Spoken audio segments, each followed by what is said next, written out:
gang violence and other kind of violence. Get away! I could be at work, at school, in my car, and I can still get shot by the police, but I can get shot anywhere. So it is what it is.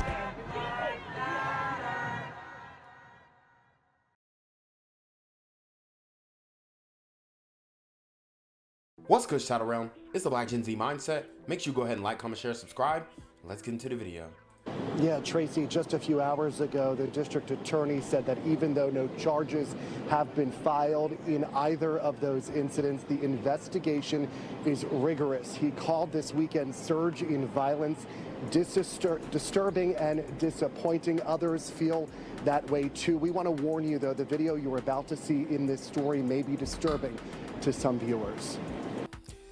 So we're talking about Philly again, and we haven't covered Philly in a long time, as you guys know. It's been a minute since I have been consistently posting due to the censorship, but I'm back. We are going to transition most of our content to Patreon, so make sure you go sign up for the Patreon. But I have to talk about this, okay? We have to talk about what's going on in Philly. We have a mass shooting going on almost every other week, honestly, and it's getting little to no coverage, and it's really saddening because you have a lot of people, innocent people, losing their lives behind it. I didn't think that God allowed you to live with a broken heart, but I am. Danielle Shaw's been living this way since 2018 when her honors student daughter Dominique was murdered in West Philadelphia. Went into a bar restaurant to get something to eat after church, and that's where she was taken. A fight ensued, and she was taken. This mother understands the fresh grief several families in the city are experiencing right now after gunmen opened fire in at least 15 separate shootings over the 4th of July holiday weekend, leaving 6 dead. But they don't get the pain. We are left with the pain. The parents, the cousins, the friends, the community. We are left to figure this thing out. And it's not an easy road. One mass shooting outside a restaurant Saturday in South Philadelphia injured 8. A second mass shooting in Grays Ferry early Monday claimed 3 lives and injured 9 others. And the mindset of these YNs, aka these super gremlins, on demon time is treacherous. They don't care about innocent civilians. They're willing to pop it off at any given moment. When you have these large gatherings, they're not permanent, not sanctioned by the city. This is what typically happens. I mean, you need high-level security to deter these types of shootings, and we're just not seeing it. We're just not seeing the duty of care that the community should have when it comes to trying to prevent these and making sure that these large gatherings or parties are safe and secure. I have advised from refraining from large gatherings in the community for at least 6 to 9 months, just to figure out if we can curtail some of these events. But obviously that is a lofty goal that most likely cannot be achieved. So I mean, I would just advise you guys to avoid them altogether. Philadelphia police are looking for 3 suspects who they say were captured in this surveillance video showing the chaos. Those horrific videos paint a picture of what it was like, not only for people who were shot, but for people who were trying to avoid being shot, who were piled up on porches. Philadelphia District Attorney Larry Krasner this afternoon promising a rigorous prosecution of those who were responsible for inflicting pain on so many. And the ripple effects of horrific actions like this, mass shootings, are big. They're really big. Shaw, meanwhile, is holding close to her heart the families of those killed. I'm going to pray for them because they don't even know what world that they have just entered into. They have yet to feel any of the real emotions. It took me a long time to accept it, to feel it. And The district attorney's office says they don't have information at this time that connects the two mass shootings over the weekend in South Philadelphia. If you recognize any of those suspects in that surveillance video, Philadelphia police would like to hear from you. Remember, you can contact them 215-686-TIPS and can remain anonymous. In Center City, I'm Brian Sheen, NBC 10 News. 3 people were killed and 9 others were hurt in a mass shooting in the Grays Ferry section of Philadelphia. This shooting, just one incident over a very violent weekend in the city. Action News reporter Jessica Cartalia is live with more. And Jessica, you have new video showing the terrifying moments multiple people opened fire.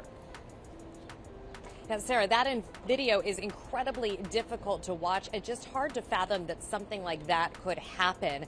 Meanwhile, many of the victims of that shooting were brought here to Penn Presbyterian Hospital, where they are still being treated. Ring camera footage is now part of a police investigation into a gunfight early this morning in Grays Ferry. Hazardous waste crews scrub blood from the sidewalk just hours after that mass shooting. There is a lot of video circulating online. And that's got to be pretty traumatic, scrubbing blood from the sidewalk. I mean, that's tough.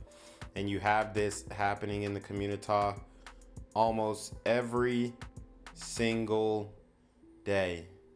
I mean, I wouldn't even say almost, it is every day. And there's literally no real awareness. I mean, these are local stories, but most people have not heard about these shootings, and you got 3 people deleted in this one. I'm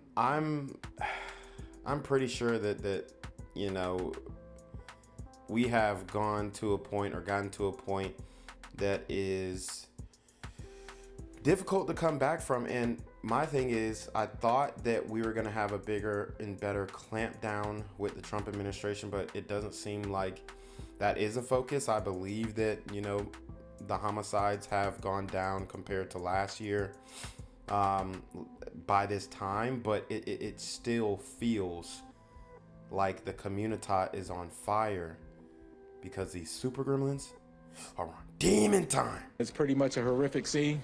Police say a gunfight erupted just before 1 o'clock this morning on the 1500 block of South Edding Street in Grays Ferry. After making several arrests over the weekend, police were monitoring reports of large gatherings and loud music. They were in the process of responding to a nearby call when they heard the gunfire. When they arrived on scene, they found a dozen shooting victims ranging in age from 15 to 24. Almost 140 pieces of ballistic evidence has been recovered. We definitely believe, based on our observation, a gun with a switch was involved. There was so much evidence at the scene. In addition to yellow markers, police wrote numbers by hand. It's past frustrating. Tyreek Glasgow is executive director of the Young Chances Foundation, a youth center in Grays Ferry working to end violence and provide opportunities for young men. He knows many of the victims in this morning's shooting. They are working to get jobs, you know, going to vocational school and doing those things. So to have their lives stop, you know, for gun violence is something that is frustrating and painful. Glasgow, who grew up in South Philly, says residents are left to clean up the blood and remnants of this morning's shooting as city workers remain on strike. I want to come together and clean it up, but the blood, the trash, you know, even the food, the activities that we're supposed to have today for our summer camp, we had to put on pause today. Police say they transported 8 of the 12 victims to the hospital. 2 of the victims were juveniles. They are expected to be okay. And police are still working to determine what was behind this shooting here at Presby. They said that many people showed up after that shooting, including those police officers, to make sure that things stayed calm. We're live at Penn Presbyterian Hospital. Jessica Cartalia, Channel 6, Action News. Yeah, that video just surreal. Jessica, thank you.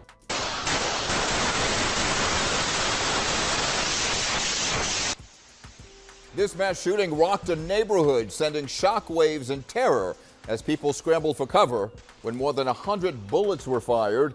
Now the Grays Ferry community is demanding action. It's Thursday night, and the big story on Action News is the concern following several violent incidents. Tonight, police leaders try to ease those fears as they work to make arrests.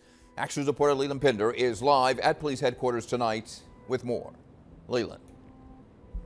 Yeah, neighbors were definitely a little bit upset at times during this meeting. Police organizing this meeting to offer some comfort to the community as this investigation is still ongoing and tell them what they're doing to help solve this case. We got to bring the temperature down, and we got to calm down and be heard. Tensions ran high at times at a 17th Police District meeting organized in response to the fatal mass shooting on Edding Street in Grace Ferry early Monday morning. How many times? So the police are trying to meet with the community to negotiate a ceasefire, if you will, you know.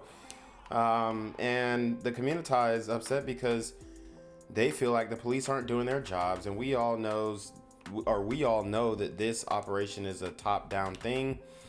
We got district attorneys, maybe even attorney generals of the state, who are pretty much standing down. Sheriffs, chiefs, chief of police, who knows? I'm not blaming anyone directly. Obviously, we know the district attorneys are letting these people off the hook with little to no consequences, but it just seems like the community is not going to be able to get real answers when it comes to trying to solve this issue.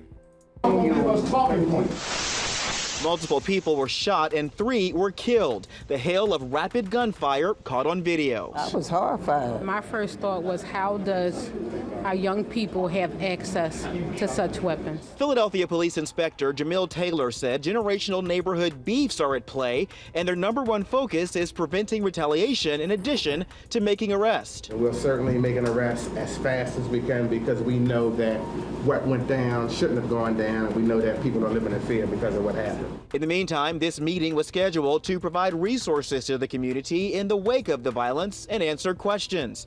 Victim assistance and community relations officers have also been on the ground. We're trying our best to put things in place, more resources for you, to ensure you feel confident in where you are. Neighbors are looking for peace of mind in a community that has made significant positive strides in the last few years, according to Adam Gear, the city's chief public safety director. I have a lot of confidence in my community. It's my community, and we're all community leaders. We're out here trying to make a difference. Yeah, and some neighbors say with that horrifying video that is out there, why haven't there been any arrests yet? Police saying it takes time, and they also need the public's help in their investigation. They've had some trouble getting information from the public about all of this, but they continue to urge anyone that may have any helpful information to please come forward. We're live here outside police headquarters. Leland Pinder, Channel 6, Action News. Rick? All right, Leland, thank you. What's good, Shadow Realm? It's your boy Jenquavius Jackson, and y'all already know I'm demonetized and shadow banned in this bitch. So if you want to contribute, go to the Cash App, the PayPal, the GoFundMe, or join the Patreon. Also, don't forget to visit the merch store for all your favorite BGZM News 17 gear, including our exclusive Trump is a Blood t-shirt. Go fast before they sell out. They are already flying off the shelves, no cap. And remember, these super gremlins are on demon time. Developing tonight, we're learning more about some of the victims in that deadly mass shooting in Grace Ferry. Philadelphia police say it was one of 19 shooting incidents over the July 4th weekend. 3 people in the Grace Ferry mass shooting were killed and 9 more injured. Investigators returning to the scene today. And Kelly, you spoke with the family of one of the victims who died. Unfortunately, this is not the first time they've dealt with gun violence. Yeah, Sheba, sadly that is the case. The father of 24-year-old Azir Harris had a heartbroken plea to the city of Philadelphia today to put the guns down. He says Azir was a father to a 1-year-old little boy and a paraplegic because he survived a drive-by shooting when he was only 17 years old. This family has been through so much, and they are devastated. Wow, so you have a man who was killed in this shooting who was, he was not mobile. He was paraplegic because he was paralyzed after being shot in another shooting when he was 19 years old. So this is just full circle for him, unfortunately, and his family is hit with tragedy again, and this is a common occurrence in the community. It's just like I've been speaking about this issue for so long, and you know, it really does seem like this is being allowed. I'm sorry, but it just feels like there's no control on these situations. And whether we could say, oh, the police are being handcuffed or they're not being able to do their jobs due to, politics, at the end of the day, people are dying, and none of this has slowed down, and there aren't really any real solutions that are being presented that are going to make tangible change. And the mindset of the YNs, when they smell blood in the water, they're just going to keep going. So if they feel like they don't have no consequences, like you heard earlier, there are no suspects in custody, I mean, that emboldens them. It makes them feel invincible. I carried him at his time when he was down, and now I can't be there to pick him up no more, and it hurts. Really do. It hurts me bad. Troy Harris says he keeps a close watch on his son, the youngest of 6, 24-year-old Azir Harris, who has been wheelchair-bound since he was 17 years old following his injuries in a drive-by shooting in South Philadelphia. When Azir's friends got him out of the house last night, he says he didn't question it. But I figured they'd either go to the store, get some juice or something like that. Never thought that he would be on the other side of town when that happened to him. He identified Azir, an outgoing, positive father to a 1-year-old boy, as one of the 3 victims shot and killed on the 1500 block of South Edding Street around 1 a.m. He says Azir's son's mother was one of the 9 other victims injured in the shooting. Emotional loved ones gathered outside Penn Presbyterian Hospital all morning for updates as police were seen towing vehicles away for evidence. As seen in this surveillance video, police say they believe more than 100 shots erupted during an impromptu block party gathering on the block. Police say this video is part of their ongoing investigation. The gunfire striking homes and cars, one of them towed from the neighborhood today. Commissioner Kevin Bethel said he believes at least one gun had a switch on it, a device that can convert handguns into fully automatic machine guns. Yeah, and if you watch the video, you'll see multiple guns, at least sounding like they have switches on them, which is really scary because the firing rate increases tenfold. And instead of, busting, for instance, 1 bullet per second, now you're busting 10 per second. And it just leads to not only inaccurate shots, but just a whole lot more barrages of bullets that will result in innocent bystanders being touched. We had a significant level of violence over the weekend, but we can continue to see our trends are not heading in the opposite direction. We will not go back to the times where we had 560 plus homicides. That is not happening. Frustration. I understand what happened last night, but it's really about understanding what we did yesterday and tomorrow. Tyreek Glasgow with the Young Chances Foundation says they set up most days like this on the block with other agencies, including the 17th District Police. He says he had to cancel summer camp today as many children were scared to leave home. To wake up this morning from what happened last night is a travesty. So it takes us to change this. Harris also hoping for change as his family manages a new nightmare. I just want to say, put these guns down, man. It's a better way to solve it. Really do. It's a better way to solve it.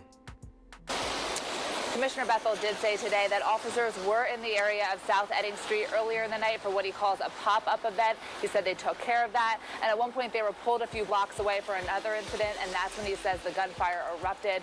Police are asking anybody that has additional information to call 215-686-TIPS. Sheba. The violence has been unending this weekend here. All right, Kelly, thank you. Shootout in South Philadelphia neighborhood there where 3 people were killed, several others injured. Well, neighbors dodging over 140 bullets, and tonight those neighbors and more came together before police pushing for change. This is the 10 o'clock news. I'm Jason Martinez. I'm Sheba Russell. They are saddened and horrified by the violence and in no mood to stay quiet. Police are still working to identify the 3 shooters captured on Ring doorbell video early Monday morning. 3 people were killed, 10 others injured. A $20,000 reward is being offered for information leading to an arrest and conviction. Our Steve Keeley was there for tonight's community meeting. Steve. Look, homicide at headquarters here is working around the clock trying to solve this case. But one thing that's frustrating for investigators and for police in general is they went out to the community tonight. You had police leaders, city leaders, community leaders, but also worried citizens. And one of the first questions the officers got was, hey, you've got this video. Why don't you have the shooters and killers yet?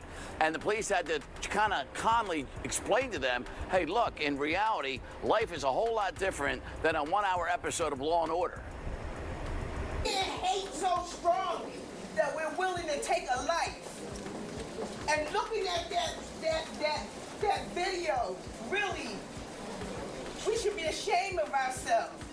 As she feels shame, no one coming to a 6 p.m. community meeting with police should have to feel this. I caught the bus here and I was worried about which streets I'm going to walk down and, you know, do I have to duck bullets? Well, she and millions more saw this video of the mass shooting in Grays Ferry Monday of somebody ducking bullets on 2 porches and 3 shooters firing over them all. My first thought was, how does our young people have access to such weapons?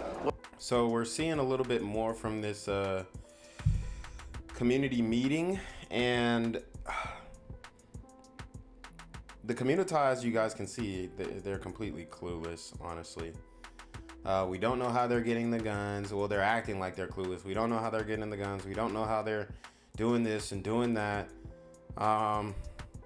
It's quite interesting because we all know that a lot of these people, they're talking. They know who the shooters are. They know who the people on the block is. They know who the person throwing these parties are. But we don't see them trying to dish out any type of accountability. What was your thought when you looked at that video, like everybody else, that Ring video from your neighbor's house? I was horrified. I mean, everybody running in all directions and everything, and the young ones scrambling for safety and for cover. I was horrified. What was your thought when you saw the video? I'm sure you lived through it. Very sad. Very sad for the parents, for everybody. The community, everybody. Philadelphia police held one of their regular community meetings here, but this one, close in both time and place to the mass shooting, had so many more attending and so many more passionate. There's no excuse. You know your son toting a gun, you better grab a hold on him or you're gonna be buried. What made you want to come despite your fears of maybe being shot just walking over here? This is my community. It's my community, and we're all community leaders. We're out here trying to make a difference. So it's all about us working together and not fighting one another. It's an epidemic, and we have to do something about it. We have to do something about it. What can we come up? What kind of solutions? What can we do? We join together, what can we do? And strong community leaders do not want to leave their community and do not fear this community can overcome this somehow. No, because I have a lot of confidence in my community. Well, look, that small little room was packed with police, people, and as you heard, passion, right? Back here at headquarters, it's not just the homicide detective team that's trying to solve this, along with the shooting investigation group. You've also got the ballistics team, because they're trying to figure out how many guns total fired those 140 plus shots. Meantime, the 9 wounded are hoping to heal, and so is that entire community. Sheba, Jason. Well, God bless those people who will not give up on this city and will not give up on our youth in our area. All right, thank you very much, Steve Keeley. Gang violence and other kind of violence.